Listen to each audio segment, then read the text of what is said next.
Hi friends, welcome back to our channel. This is Upendra Kumar. ఈరోజు మనం చెప్పుకోబోయే టాపిక్ బీమ్ ఇంజిన్ మెకానిజం అంటే ఏంటి.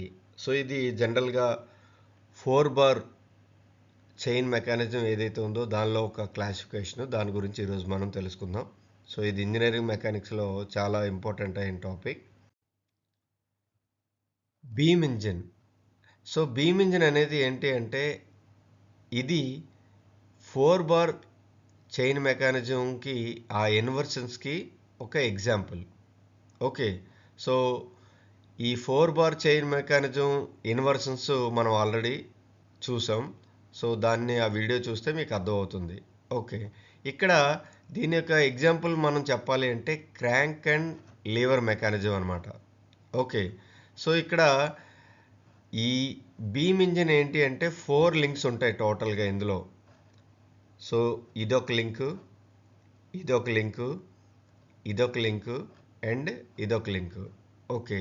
సో ఈ లింక్స్ అన్ని మనం మరి ఎందుకు ఇలా అరేంజ్ చేసుకున్నాము అంటే, సో మనం ఇప్పుడు ఈ బీమ్ ఇంజిన్ మనం ఎందుకు యూజ్ చేస్తాము అంటే, ఒక రోటరీ మోషన్ని రెసిప్రోకేటింగ్ మోషన్ కింద కన్వర్ట్ చేయడానికి ఈ బీమ్ ఇంజిన్ని వాడతాము. ఓకే. సో ఇప్పుడు మనం ఇందాక చూసినట్లుగా ఇదొక లింకు. ఓకే. సో ఇక్కడ ఇదొక లింకు అండ్ ఇది కన్వర్టర్ ఇదొకటి అండ్ మనకి ఇదొక link. So beam. So total 4 links use చేసి మనం అక్కడ ఏంటి ఆ రోటరీ మోషన్ కాస్త రెసిప్రోకేటింగ్ మోషన్ కింద కన్వర్ట్ చేస్తున్నాము. Okay. The purpose of the mechanism is to convert rotary motion of the crank into the reciprocating motion of the piston. ఈ rotary motion కాస్త ఈ పిస్టన్ యొక్క రెసిప్రోకేటింగ్ మోషన్కి యూజ్ చేస్తున్నాము. In this mechanism when the crank AB rotates about fixed centre A. So ఇక్కడ ఈ crank ఏం చేస్తుంది అంటే ఈ ఏ సెంటర్గా అది రొటేట్ అవుతూ ఉంటుంది, లైక్ ఇలా అనమాట. సో ఎప్పుడైతే రొటేట్ అయిందో దానికి కనెక్ట్ అయి ఉన్న ఈ కపులర్ కూడా ఏం చేస్తుంది, దాని యొక్క మోషన్ని అప్ అండ్ డౌన్ మోషన్ చేస్తుంది. సో రోటరీ మోషన్ కదా. సో ఎప్పుడైతే రోటరీ మోషన్ చేస్తుందో ఏమవుతుంది, the beam CE oscillate.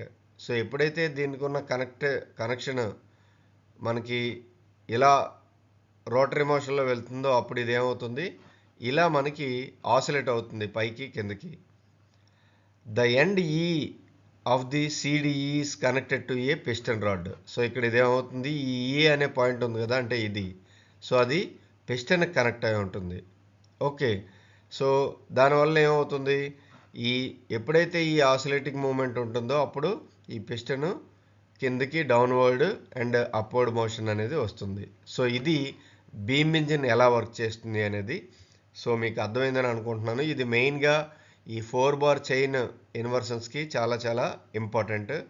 So మీకు అర్థమైందని అనుకుంటున్నాను. ఏమైనా డౌట్స్ ఉంటే అడగండి. మా ఛానల్ సబ్స్క్రైబ్ చేసుకోండి, షేర్ చేయండి, లైక్ చేయండి. Thank you. Thanks for watching.